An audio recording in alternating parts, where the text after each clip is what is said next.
Un petit blanc sec, sympa quoi. Sens-le. Voilà. Ouais, ça sent, ça sent. Non. Merde. C'est toi qui fais ça? C'est moi qui le fais, putain. Merde. Merde. Mais du coup, Merde. je goûte quand même, mais... Goûte-le. Tu verras. C'est pas bon. Oh. Oh. Ah ouais. On est sur de l'excrément pur, quoi. Ah mais là, c'est du purin d'ortie quoi. Bienvenue au domaine Albert de Conti.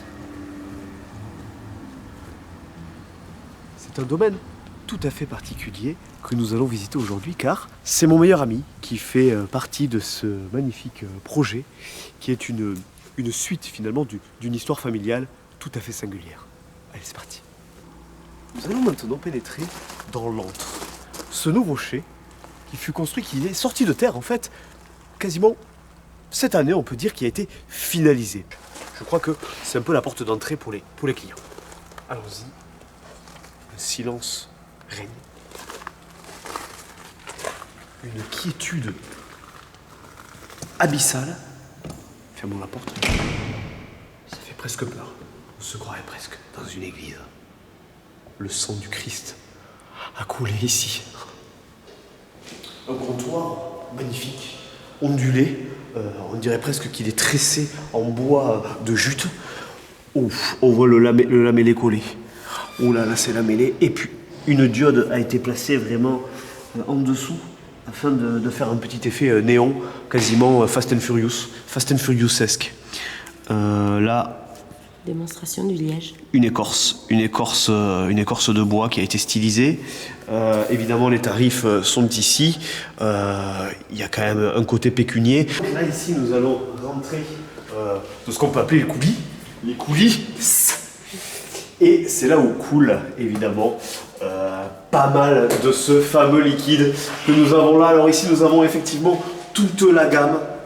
À commencer par le Galapia évidemment, le premier, l'entrée de gamme, Odette, ça continue, le Pet Nat avec Nathalie évidemment sur l'affiche. Nous avons la vigne d'Albert, grand vin, la cuvée des Conti qui évidemment porte le nom familial parce qu'il s'appelle De Conti. Et la CD, bon c'est au pluriel, il y a une comptine périgourdine avec une vraie comptine chantée, que vous pouvez chanter à vos enfants évidemment le soir après l'apéritif, pendant, avant ou après l'apéritif. Il y a chez Paul, alors évidemment chez Paul là on monte en gamme, là on se rapproche quasiment des étoiles, et puis là il y a le bois de vie, Chenin en amphore, qui est une originalité on va dire, et les étiquettes évidemment sont plus magnifiques les unes que les autres. Oui, alors, nous allons continuer un petit peu la visite. Bon. Du coup, ici, rapprochez-vous. Nous entrons dans un endroit aussi tout à fait particulier, évidemment, parce que, elle est réfrigérée, cette pièce. Et pas qu'un peu. On se gèle un peu les... Et là, on a quelque chose qui ressemble à un tonneau, hein, finalement.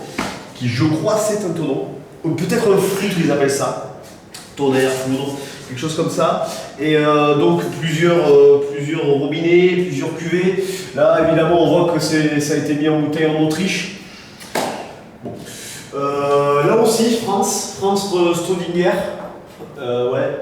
Et ici on est sur de la tonnellerie Rousseau. Donc visiblement le cépage serait de la tonnellerie Rousseau. Donc là on est sur du bon vin. Hein.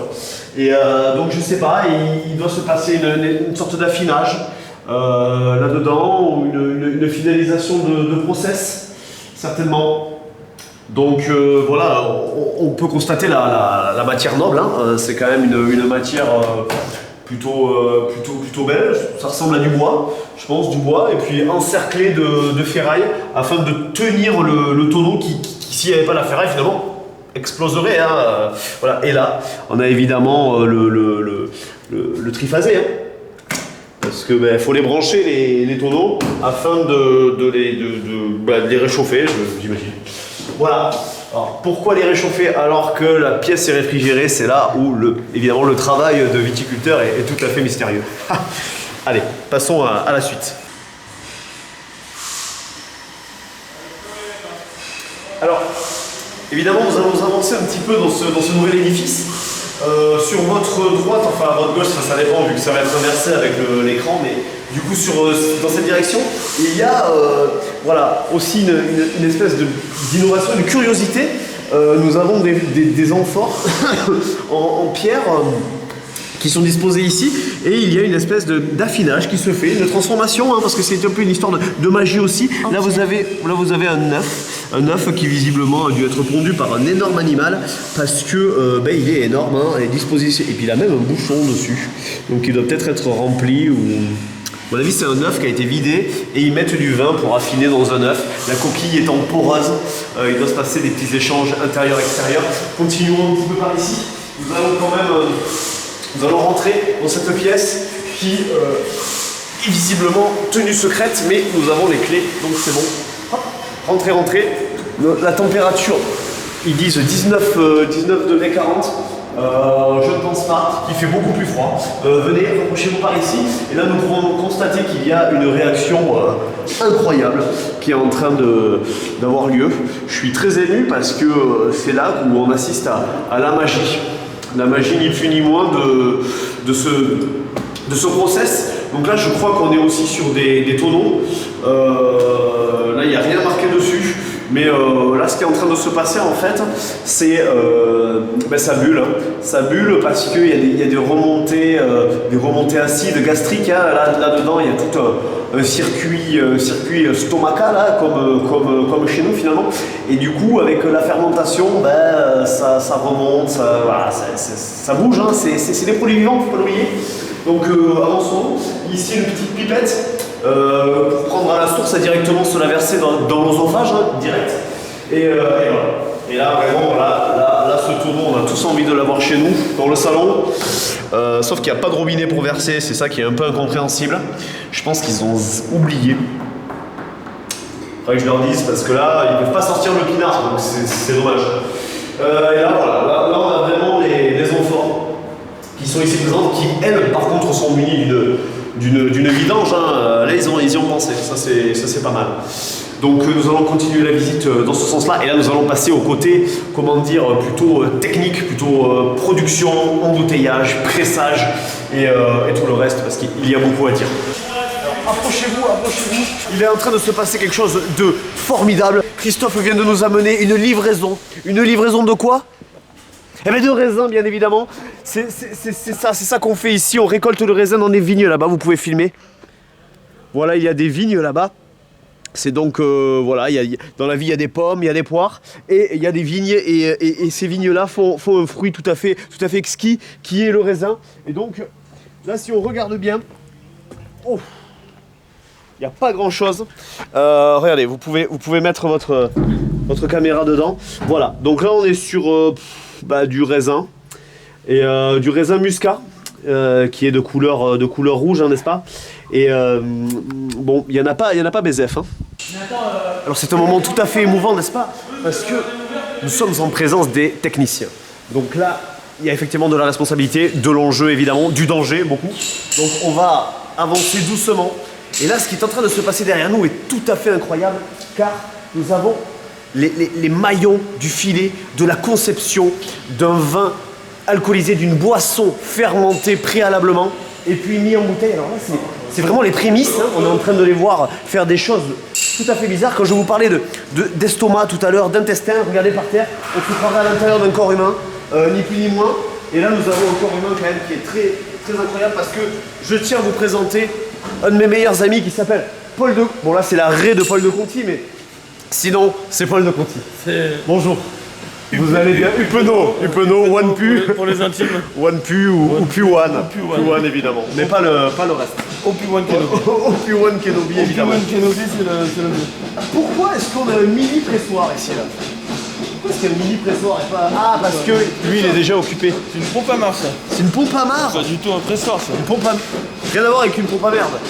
Si, un peu. Ah, c'est un peu pareil. Si tu mets de la merde dedans, ça devient une pompe à merde. Ça devient une pompe à merde, très bien. Et donc là, mais à chaque fois, il faut en mettre un petit peu par petit peu. Oh la vache. Ça fait un bruit. Qui tombe dedans. Ça presse. Dans le tuyau jusqu'à là-bas, ça presse pas. Ça pousse. Ah mais d'accord, vous remplissez avec le raisin. Une pompe à merde. Une pompe à merde de raisin. Ok.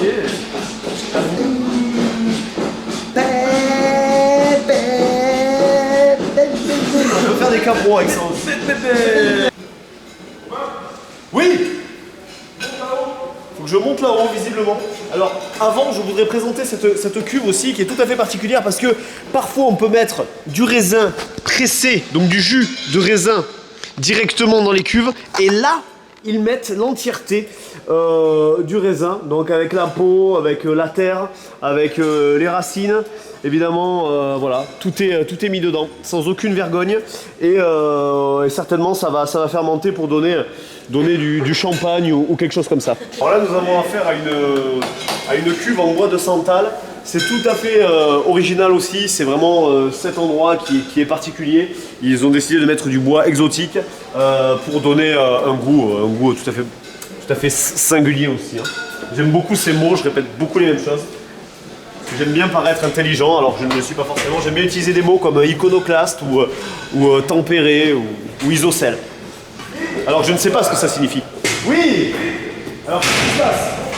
Alors on va monter là-haut, le patron on va dire m'intime de monter. Donc nous montons. Alors là effectivement c'est on est dans le ciel de l'onologie, hein, ni plus ni moins. Regardez, c'est un grillage, on voit au travers. On est à plus de 40 mètres de haut là. Donc c'est assez vertigineux. Il y a des cuves qui doivent faire des millions d'hectolitres. Ouais, je fais aussi de la musculation bien sûr. Alors, dans ces cuves, ici, cuve inox, va venir le jus de raisin qui après, avec évidemment les merveilles de la nature et les merveilles de l'oxygène et les échanges qu'il y a entre l'interne, entre l'exogène et l'endogène, va se développer le spiritueux, quoi, le vin évidemment, va se transformer et la magie opère. Le raisin se transforme en jus du Christ finalement. Et donc nous avons plusieurs séries de cuves qui sont alignées où il va y avoir les vins qui vont être mélangés, composés, telle une toile de maître. Hein. Là on a Paul de Conti qui est dans le jus, hein, on peut. Dans le jus. Complet. Ah mais. Il est là.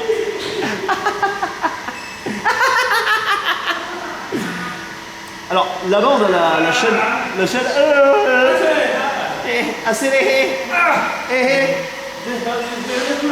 Ah, il la connaît.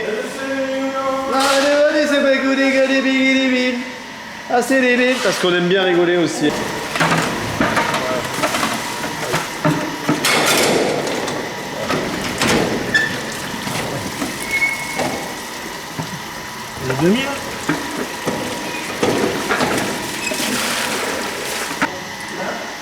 Ah, nous venons de vivre une scène tragique. Il y avait un joint ici qui n'était pas en plat. Et du coup ça a été très compliqué parce que la cuve se remplissait petit à petit. Paul de Conti ici présent a pris un jus, on peut le dire. A pris un jus et du coup on peut constater ici la perte du produit. Un petit peu de... Ah regardez-le. Il s'est mis en transe le mec. Allez, coup de bourre comme ça. Ah mais là, c'était l'urgence, le fruit de leur travail coulé par terre tel un vieux clodo desséché quoi. Telle une merde.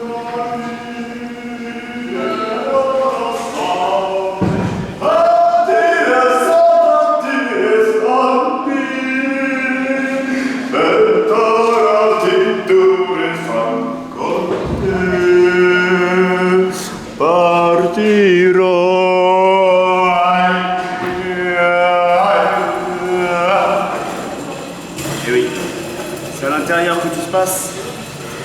Je suis très ému. C'est une sorte comme des toilettes en plus grande, où vraiment viennent se fixer donc l'azote liquide et qui vient, c'est là où il y a toute la réaction chimique qui se crée quoi. Donc là c'est la période de lavage, donc on passe un coup de jet, petit coup de jet, et on lave tout de fond ton comble. Il ne faut que rien traîne partout. Regardez ça. Regardez ça. Là, voilà. Là, il y a de la saleté. Là, il y a de la saleté. Et ça, c'est non. C'est non. Bon. Tendu, c'est tendu. Mais Tendu là, comment il est pas assez tendu parce que. Alors, tendu, c'est acide. Ouais, enfin, c'est acide, oui. Oui, quand tu dis un vin qu'il est tendu, c'est de l'acidité. Ok. Donc là, il y a une bonne acidité. C'est ce qu'on veut. Un peu acide. Le plus acide possible. Le plus acide possible. Chausser les dents, quoi. Et fou... mais fou... C'est ça qu'on veut faire. Mais fou du citron dedans. Mais on en a mis. Ou du vinaigre. On est plein. Du vinaigre. Je crois que ça vient d'où ce petit goût de pec De pec XL. Regarde. C'est ça. Oui. Ah. Une tension de citron bio. C'est le secret de fabrication, quoi. La tension que tu sens derrière. Là. Mais... Tu vois, ça fait des bulles un peu. Ouais, oui. C'est le pec. C'est le pec. C'est le pec, ça. C'est pour ça, le bois de pec, tu pourrais l'appeler. Il appelé le bois de pec. Et encore celui-là, il est à 14 degrés. Ah oui. Ouf. Parce qu'il a pris le soleil. Ah ouais, on était à 18 de potentiel. Hein. Ça veut dire... Oh, qu'est-ce que ça veut dire? D'alcool potentiel. C'est possible? Ben oui. Sauf que bon, après les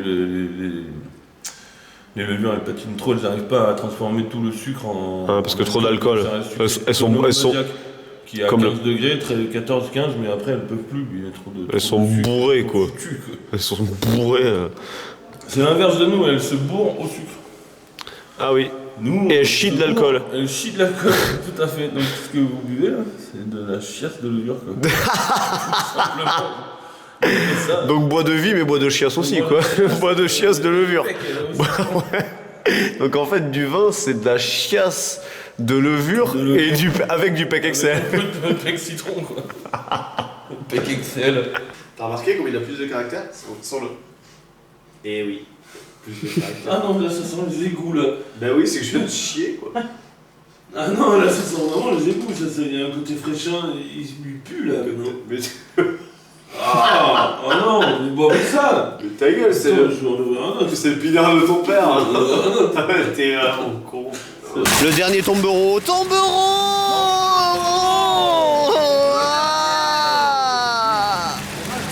Allez, le dernier.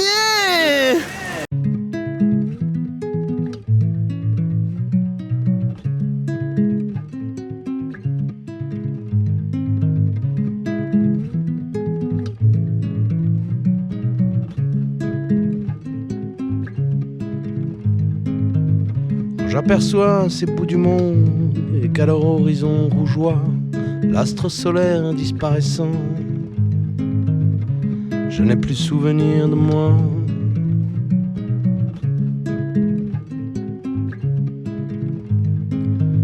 Mon esprit alors prend la fuite, investissant les perspectives comme autant de lignes de choix, et faisant fi des invectives, semblant lui demander pourquoi, remplit l'espace environnant,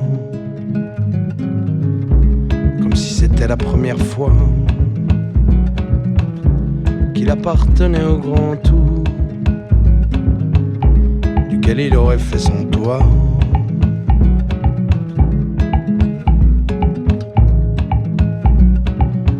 Quand j'aperçois les bleus de lune que la mer offre à nos ébats, et qu'alors nos corps s'envolutent de vers plancton luminescent, troublant le calme de la brume d'un amour quasi indécent.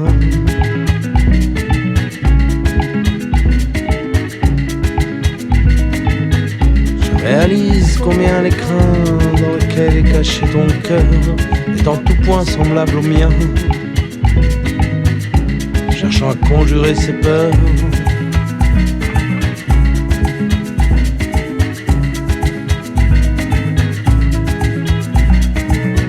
Quand j'aperçois ce bout du monde et qu'à leur horizon flamboie l'astre solaire renaissant, je n'ai plus souvenir de toi, comme si la nuit avait gardé notre amour pour qu'il ne se noie.